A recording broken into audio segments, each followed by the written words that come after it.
오늘 본문의 말씀은 바울 사도가 고린도 교회를 향한 인사와 감사입니다. 축복과 감사 말씀인데, 바울은 고린도 교회를 가르쳐서 어떻게 불렀을까? 오늘 말씀에 보니까 2절 말씀 보니까 하나님의 교회라 그랬어요. 그렇게 표현했습니다. 하나님의 교회. 사람의 교회라 그렇지 않고 하나님의 교회라 표현하고, 또 거룩하여진 성도라 그렇게 표현을 했습니다. 그런가 하면 부르심을 입은 자라 그렇게 표현을 했습니다. 2절 말씀에 보면 이렇게 고린도 교회를 부를 때 하나님의 교회, 거룩하여진 성도, 그리고 부르심을 입은 백성, 이렇게 표현을 하고 있습니다. 그런데 고린도 교회는 이렇게 아름다운 교회의 모습이 있었죠.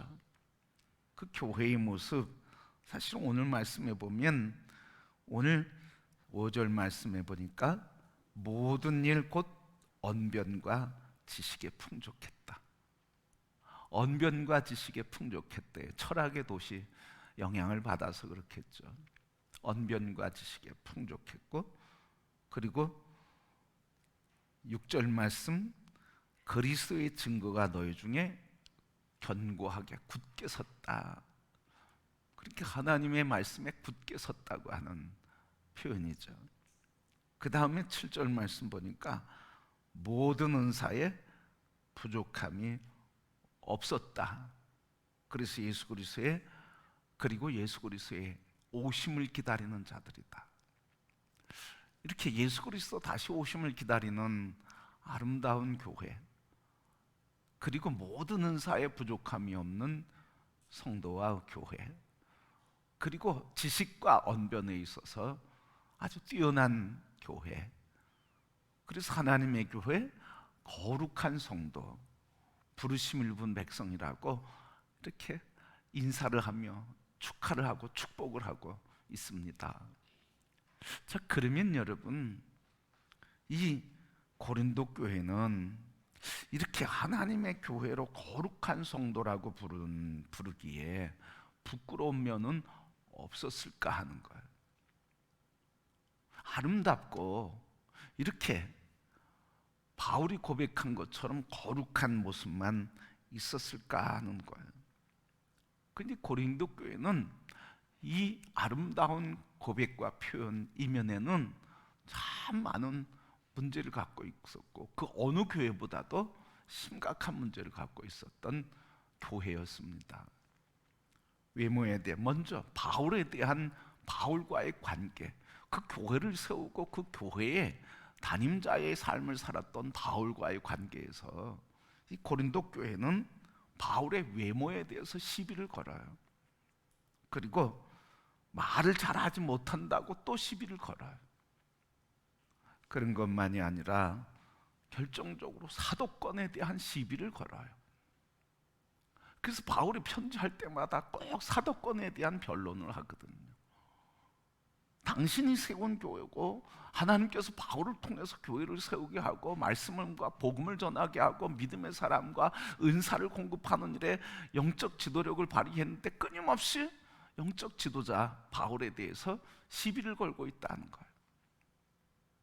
그런 교회가 바로 고린도 교회예요. 어디 그것뿐입니까? 이 지도자와의 관계에서만이 아니라 교회 내부에도 심각한 문제가 있어요. 가장 심각한 문제가 뭡니까? 교회 안에 파벌주의가 있어. 아주 파벌이 갈라져 있단 말이죠. 나는 게바파, 나는 그리스도파, 나는 바울파다. 아주 사람 중심으로 그렇게 쫙 갈라져서, 문제가 있고 일이 있으면 그렇게 갈라져서 분파가 일어나고 파벌이 생기게 되고 갈등이 조장되는 원인이 됐다는 거예요. 그러니까 바울이 그 파벌에 대해서, 분파에 대해서 강력하게 얘기하는 거예요. 누가 그리스도의 파, 누가 그리스도, 누가 개파고, 누가 바울파고, 누가 우리는 그리스도 안에서 하나라고 하는 것을 계속 얘기하고 있어요. 그것만이 아니라 교회 안에서 교인들끼리 교회 안에서 해결하지 못하고 송사를 걸어서 사회의 법정에 가서 그리스도의 사람들이 서로 싸우는 거야.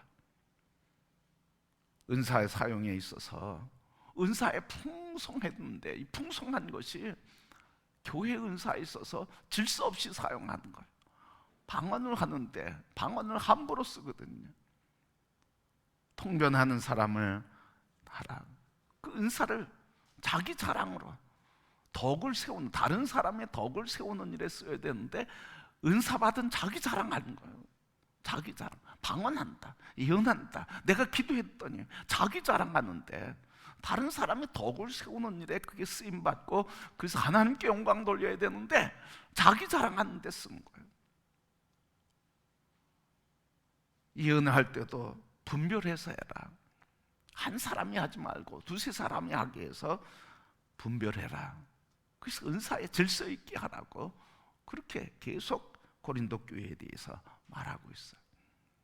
근데 더 심각한 문제가, 뭐 더 심각하다고 얘기할 수 없을 정도로 심각한 문제는 교회 안에 음행하는 문제가 생겨요. 성적인 부패와 타락이 교회 안에까지 도는 거예요. 그것만이 아니라 교회 안에 거짓 사도 들어와서 다른 복음을 전하는 거예요. 이런 칭찬거리보다도 사실은 문제거리가 많았던 교회가 이 고린도 교회예요. 그런데 바울은 뭐라고 해요?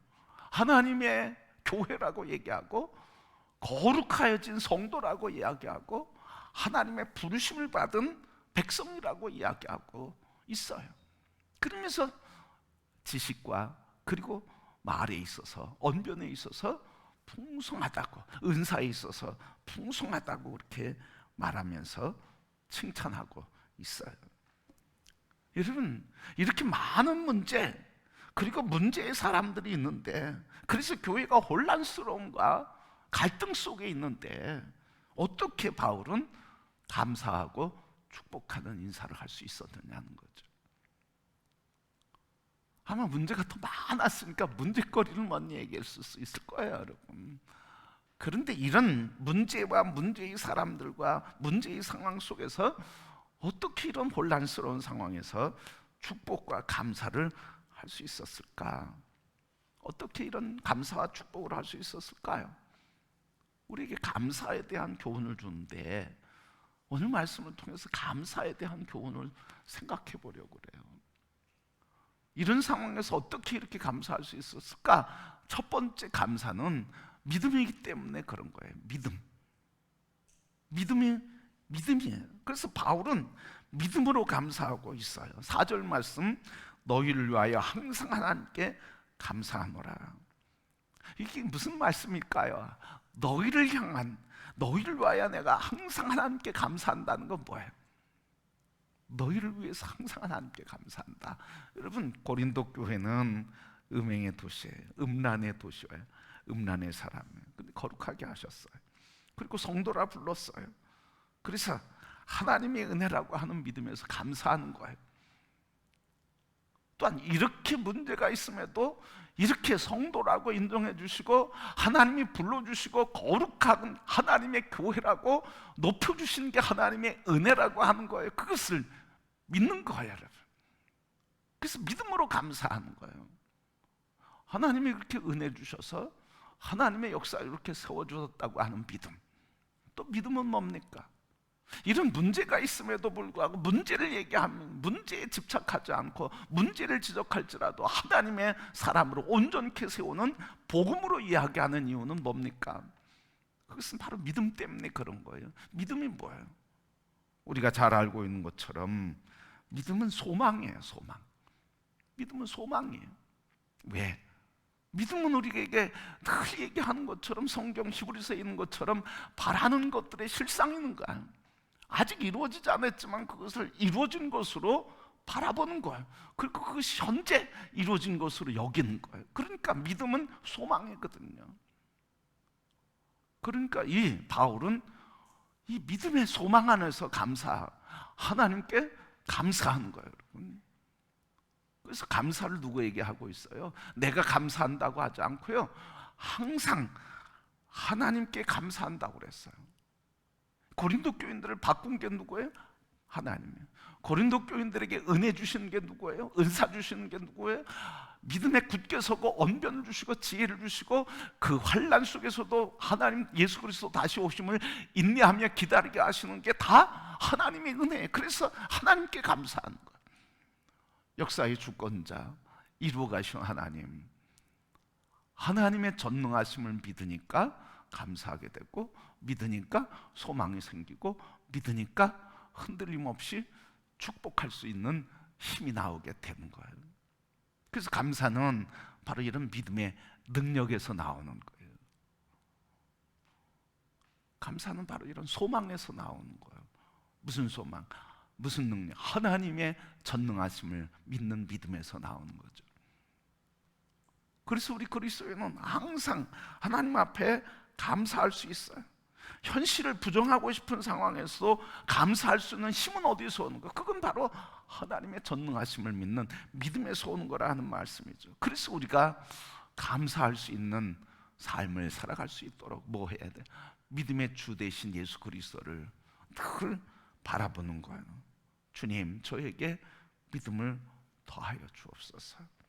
이 믿음이 올 때 우리가 기뻐하고 감사할 수 있게 되는 건데, 성도 여러분, 믿음의 주여 온전케 하시는 예수 그리스도를 바라보고 그분을 붙들고 붙들림 받아서 나의 삶의 문제를 다 바꿔가시는 전능하신 하나님, 하나님이 가장 선한 것으로 바꿔가시는 이 하나님을 믿는 믿음 안에서 소망으로 감사하며 늘 주님의 은혜를 노래하는 감사의 사람이 되시기를 축복합니다. 그래서 감사는 믿음의 능력에서 오는 거예요. 내가 감사할 수 있는 힘, 그게 아니란 말이죠. 하나님이 주시는 믿음에서 오는, 그래서 하나님이 새롭게 하고 창조하시고 변화시키고 구원하시고 치료하시고 온전한 은혜를 주신다고 하는 믿음에서 감사가 나오는 거예요. 그런데 우리는 감사를 뭐에 의지해요, 여러분? 상황에 의지하거든요. 좋은 일인지 나쁜 일인지 우리가 판단해요. 그렇죠? 이게 좋은 일인지 나쁜 일인지를 내가 판단하고, 좋은 일이면 감사하고 나쁜 일이면 감사가 약해지고 감사가 없어지고 원망이 나오는 거예요. 그러니까 감사를 바라볼 때, 상황을 바라볼 때 감사가 결정되는 거예요. 믿음의 주 온전케 하시는 그분, 전능하신 하나님께서 역사하신다고 하는 걸 바라보지 않고 그냥 내가 보는 환경, 그래서 내가 볼 때 감사한 일, 내게 유익이 될 때 감사한 거, 뭐 그런 거예요. 그러니까 두 번째, 바울이 어떤 태도로 어떻게 감사할 수 있었느냐? 두 번째, 바울이 감사할 수 있었던 것은 이런 삶의 문제에서 하나님의 주권을 인정하는 믿음 안에서 뭘 선택하는 거예요. 문제에 대한 원망과 탓이 아니라 그 문제 속에서도 하나님이 이루실 일을 믿음으로 감사를 택하는 거예요. 그러니까 감사는 믿음으로, 믿음의 역사고, 감사는 그 믿음의 역사에서 택하는 거예요. 우리가 어느 것을 선택할지 우리의 태도예요. 그런데 우리가 조건에 따르는 태도를 갖는다, 조건에 따르는 감사를 갖는 태도를 갖는다는 거예요.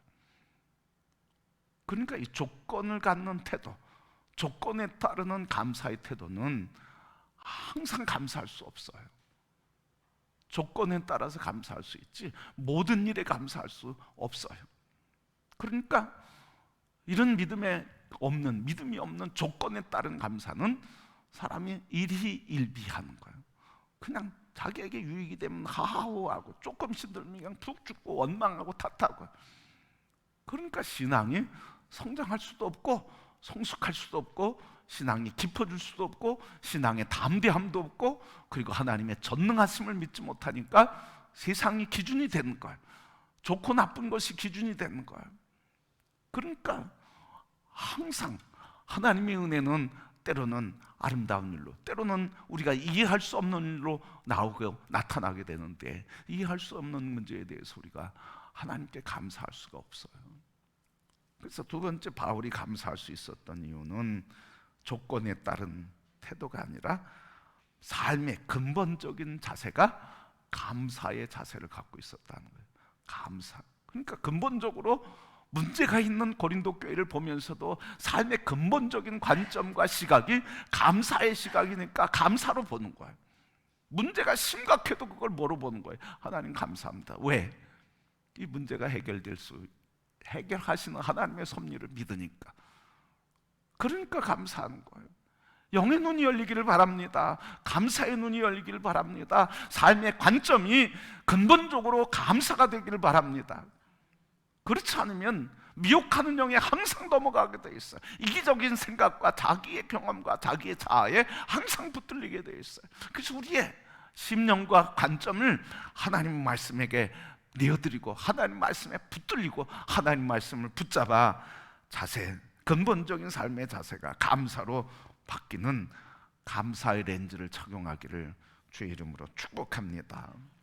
감사의 렌즈를 쓰는 거예요, 여러분. 요즘 그냥 뻗다 벗었다 하지만 기술이 좋아져서 이제는 어떻게 우리 하신 분들도 계시잖아요. 라식, 라생보 이렇게 요즘 자꾸 이 눈을 선명하게 잘 보이도록 안과 수술 방법들이 개발되고 더 발전되고 더 좋아지고 있잖아. 끼는 게 아니라 아주 심는 거죠. 심는 거. 우리의 삶의 문제에 있어서 삶의 근본적인 자세가 감사로 완전히 새롭게 바뀌어지는 은혜가 있기를 주의 이름으로 축복합니다. 근데 이 렌즈는 누가 낀 거예요? 다른 사람에 의해서 내가 강제로 끼워줬고 그것을 우리는 뭐 했어요? 내가 선택했다는 거예요. 내가 선택하기도 하고 다른 사람이 강제로 끼워졌다는 거예요. 늘 들려지는 건 강제로 이 렌즈가 끼워졌단 말이죠. 넌 안 돼. 넌 잘 되는 게 없어. 이러면 우리의 관점이 뭐예요? 나는 안 돼. 난 잘 되는 게 없어. 조금만 실수해도, 조금만 부족한 게 있어도 자꾸 그 렌즈로 나를 보게 되는 거야. 그러니까 이 렌즈는 강제로 끼워지기도 하고 그리고 강제로 부여되기도 하고 그걸 내가 선택하기도 했다는 거예요. 그 선택은 내가 의지를 갖고 선택했던, 의지가 없이 무의식적으로 선택했던, 내가 받아들여지고 내게 그래서 심겨졌다는 거예요. 그래서 오늘 우리가 감사를 방해하는 이 요소들을 제거해야 된다는 거예요. 우리도 모르게 뭐 이런 상황이 어렵고 힘든 상황인데 어떻게 감사할 수 있어? 감사한다고 다 잘 되나? 그러잖아요, 여러분. 감사한다고 다 잘 돼? 뭐 이렇게 얘기한단 말이죠. 도대체 감사할 게 있어야지. 우리의 눈이 그렇게 고정돼 있단 말이죠. 이 말은 뭐예요? 감사한다고 잘 때 도대체 감사할 게 있어야지. 이렇게 어려운 상황에 뭐 감사를 해. 이런 건 다 뭐예요? 믿음과 관계없는 감사라는 거예요. 내 상황, 자기 중심, 자기 이해관계에 따라서 감사한다는 거죠. 그러니까 믿음이 없는 사람들이 그런 얘기하는 거죠. 이런 상황에 감사가 나와?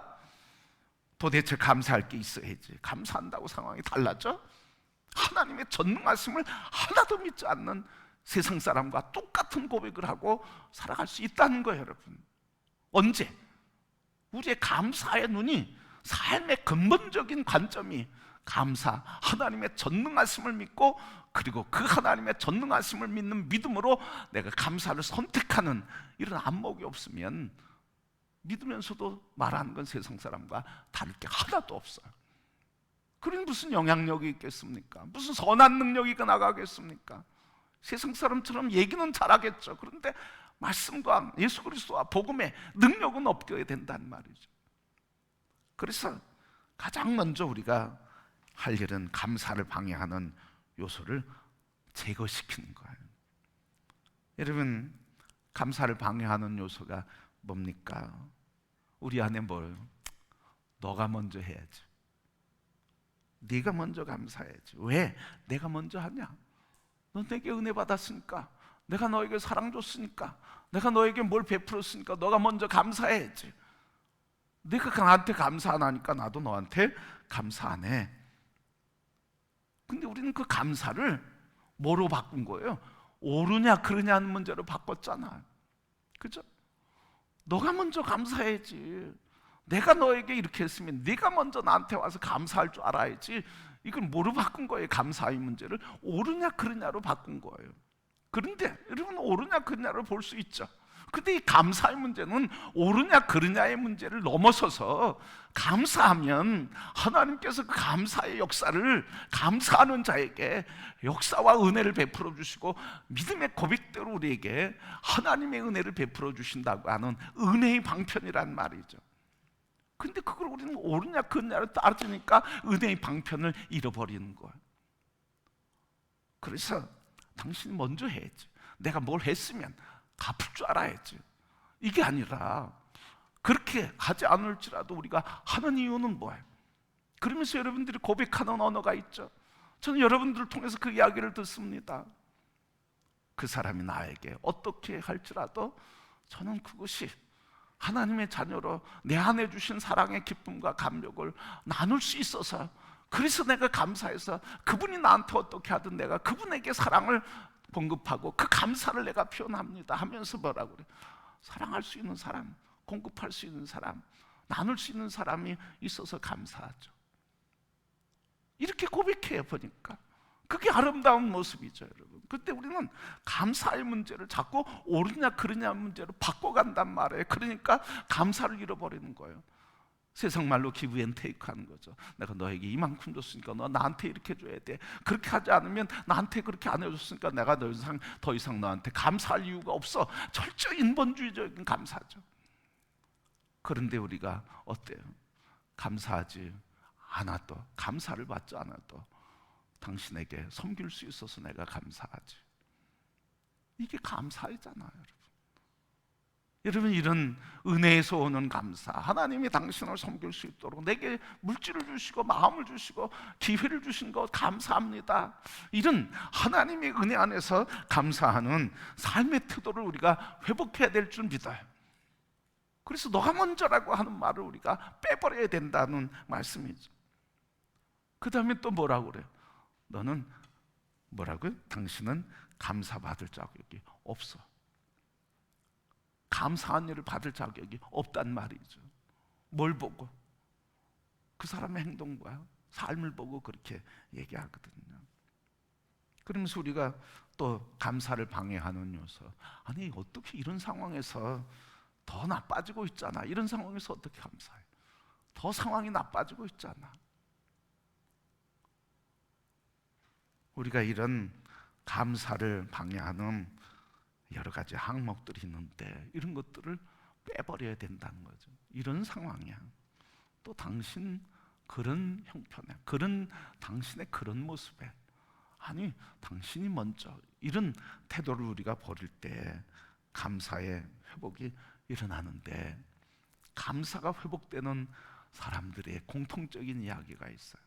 감사 회복의 모임에 그 공동점, 감사 회복에 참여한 사람들의 이야기 고백한 책이 있는데 그 책에 이런 내용이 있어요. 그래서 감사 회복에 참여한 사람들의 공통적인 고백입니다.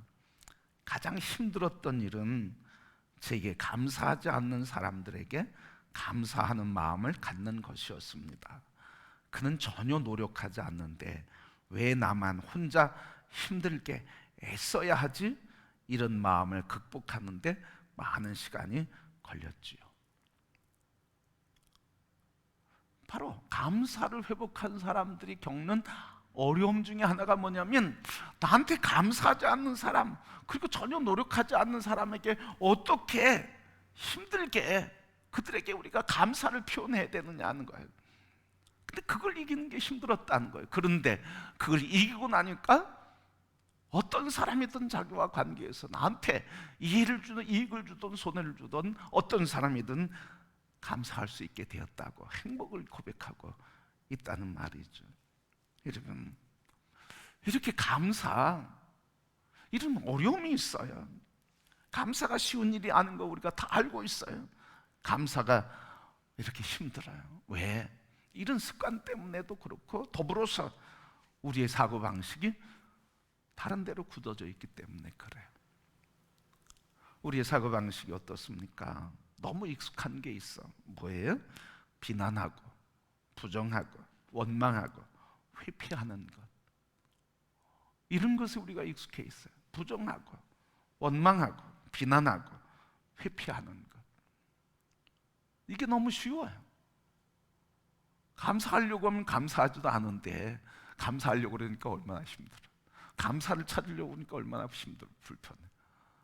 그러니까 쉽게 감정이 온 대로 회피해버리거나 무시해버리거나 그냥 비난하거나 부정하거나 그냥 원망해버려요. 이게 너무 익숙해요. 그래서 여러분, 이런 비난과 부정과 원망과 회피 언어가 많은 곳에는 감사의 감격이 약하다는 거예요. 이 언어가 우리의 삶의 언어가 된다 그러면 우리의 삶에 감사를 찾는 게 그렇게 힘들다는 거예요. 왜? 늘 여기 비판하고 부정하고 원망하고 회피하는 게 많으니까, 그런 삶의 태도를 갖고 있고 관점을 갖고 있으니까 감사하는 게 어렵다. 여러분, 우리가 진정 감사의 은혜를 누리기를 원한다고 하면 이런 패턴을 지워버려야 돼요. 지워버려야 돼요. 그리고 감사의 프로그램을 집어내야 된단 말이죠. 감사의 프로그램이 뭐예요? 오늘 바울이 처음 감사, 믿음으로 감사, 믿음의 주여 온전케 하신 예수 그리스도를 회복하는 감사, 그 믿음을 회복하며 두 번째는 선택하는 거예요. 어떤 일이 있어도 감사를 선택하라고 하는 이 선택, 이거는 훈련이잖아. 그러니까 감사는 믿음의 역사이면서 동시에 무슨 역사예요? 선택, 훈련의 역사라는 거예요. 저절로 되는 게 아니야, 여러분. 믿음의 역사 저절로 되죠. 감사가 기쁨으로 일어나죠. 그러나 여러분, 우리 안에 이 믿음을 자꾸 식어지게 하고 믿음을 뺏어가고 시험 들게 하는 악한 육의 유혹들이 우리를 늘 공격하니까 감사를 늘 잊어버릴 순간이 온다는 거예요. 근데 이걸 잊지 않기 위해서 늘 뭐 하는 거예요? 훈련하는 거죠. 훈련. 그래서 믿음의 삶을 살면서도 우리도 모르게 이 마음에 생각의 골이 만들어지고 감정의 골이 만들어져 있어. 원망, 비판, 부정, 비난, 조롱, 회피, 이런 게 우리 마음에 새겨져 있으면 은혜를 많이 받아도 이 마음의 골이 그대로 있으면 은혜를 금방 잊어버리는 거예요. 은혜를 여기서 받고 뭐로 다 흘려보내? 회피, 부정, 비판, 원망으로 다 흘려 쏟아버리는 거예요. 그러니까 믿음의 역사 안에서 감사가 일어나는 거고, 믿음의 역사를 허락하시는 믿음의 주의 온전케 하신 주님을 믿는 믿음으로 이제 내 마음에 감사의 훈련을 하는 거예요. 감사를 선택하는 게 훈련이죠. 원망할 수도 있고 탓할 수도 있고 저주할 수도 있어. 그러나 그렇게 하지 않고 감사를 선택하는 거, 이게 훈련이에요. 그래서 선택은 훈련이라는 거죠. 선택이 저절로 되는 게 아니에요, 여러분. 훈련이죠, 여러분. 훈련. 그래서 은혜가 넘치면, 그래서 믿음이 넘치면 저절로 은혜가 되지만, 그러나 우리가 항상 깨닫잖아. 은혜를 뺏어가는 어둠의 권세가 우리를 미혹하게 하고 또 우리 안에 있는 옛자아가 은혜를 쏟아놓는 통로가 돼버린다. 그래서 어둠의 권세를 대적하고 은혜를 쏟아버리게 하는 우리의 옛자아들, 회피, 부정, 원망, 비난, 조롱, 탓, 이런 것들을 우리가 훈련으로서 바꿔가는 거야. 하나님의 은혜가 임하기를 원합니다. 기도하면서 더불어서 뭘 기도하는 거예요? 하나님이 주신 은혜를 내가 순종하는 훈련의 삶을 살고 순종의 삶을 살게 하옵소서. 이게 같이 가야 되는 거죠. 같이. 그런데 우리는 은혜만 구해. 나는 노력하지 않고 훈련하지 않고 의지의 결단을 하지 않고 살아가요. 여러분, 하나님의 은혜는 우리에게 동일하게 역사하시고 넘치게 역사하는데, 이 역사를 아멘으로 순종하는 사람, 그 사람이 뭘 선택하는 거죠, 그죠? 그게 바로 훈련하는 사람이에요. 그 사람에게는 바로 하나님의 은혜가 회복되고 감사의 기쁨이 더욱 충만하게 되고, 뺏기지 않는 것을, 뺏기는 통로를 막아버리는 거죠. 우리 모두가 다 오늘 바울이 이 말씀을 통해서 고린도 교회에게 편지 쓰면서 오늘 너희를 생각할 때마다 항상 하나님께 감사한다, 이 감사의 고백을 믿음으로 하고, 감사를, 고린도 교회가 문제가 있음에도 불구하고 감사를 선택하고 그렇게 감사의 노래를 불렀던 것처럼, 이제 우리도 이 말씀을 통해서 주님이 가르쳐 주신 것은 바로 이 두 가지 아닙니까? 믿음의 주 온전케 하는 나 예수를 바라보아라. 내가 너를 세우리라. 내가 너의 주인, 주권자 된다. 내가 너의 통치자 된다. 내가 네 안에서 성령으로 열매를 맺게 한다. 그 다음에 누가 하는 거예요? 열매를 맺게 하시는 일에 내가 순종하는 거죠. 그리고 그 훈련 받는 거죠. 인내가 그냥 인내가 됩니까? 참아야 되는 거죠. 어떻게 참습니까? 그냥 참는 게 아니라 십자가 고난이신 예수 그리스도가 참는 그 십자가의 사랑으로 그걸 깨닫고 내 삶에서 인내하는 거죠, 여러분. 그냥 참아야지. 그래서 되는 게 아니잖아. 십자가에 고통당하신 예수 그리스도가 인내하고 견디고 참는 그 사랑의 인내 속에서 그 내 삶 속에서 만나는 문제 속에 예수님의 십자가의 사랑을 발견하고 그 사랑이 인내하게 하신다고 하는 은혜를 발견하고 이 현재의 삶의 문제에서 그 은혜로 훈련받는 거예요. 그럴 때 성숙하는 거죠, 여러분. 여러분, 이제 우리 그리스도인들은 우리 믿음의 단계를 이렇게 표현합니다. 믿음으로 예수 그리스도를 고백할 때, 그래서 죄를 자백하고, 그리고 주님은 우리를 의롭다 인정해 주고, 그리고 인정받은 자로서 우리를 의인이라 인정해 주시고, 의인들은 그 다음부터 무슨 삶을 산다고요? 성화의 삶을 산다고요. 언제까지요? 완전히 이르기까지. 우리의 과정은 바로 이런 과정에 있는 겁니다. 믿음으로 구원받고, 구원받은 다음부터 무슨 과정이에요? 성화의 과정이에요. 이 성화의 과정은 하나님의 은혜의 임재와 더불어 우리의 수고와 헌신과 훈련이 있어야 된다는 거예요. 이게 믿음의 여정입니다. 그냥 앉아서 나는 아무것도 하지 않고 하나님 회개합니다, 바꿔주세요, 이런 기도 가지고는 안 된다는 거예요. 바꿔주세요. 그럼 뭘 바꿀 거야? 하나님, 나 이렇게 정직하지 못한 영 정직하기를 원합니다. 그래서 이제부터 내가 할 수 있는 것과 없는 것에 대해 정직하게 얘기하고, 그리고 내가 정직하게 하나님 앞에서 살겠습니다. 그래서 정직하기를 결단하고, 그래서 거짓에 대한 미혹, 그것을 이겨나가는 거예요. 그게 훈련이에요. 그게 거룩이에요. 그게 우리 그리스도인들의 완전을 향한 삶의 여정이라는 거예요. 여기서 멈추면 성숙이 없어요. 성장이 없어요. 여러분, 우리 모든 성도, 주님께서 우리를 지으셨던 그 아름다운 역사를 우리에게, 아름다운 하나님 형상을 우리에게 주셨는데, 그리스도 예수 안에서 이미 우리에게 주신 줄 믿습니다. 그걸 믿고 이젠 우리가 할 일이 남은 거예요. 그 믿음으로 도우시는 성령님의 역사 속에 우리가 할 일은 뭐 하나 남은 거예요. 순종하는 거예요. 그게 훈련이고 그게 선택이에요.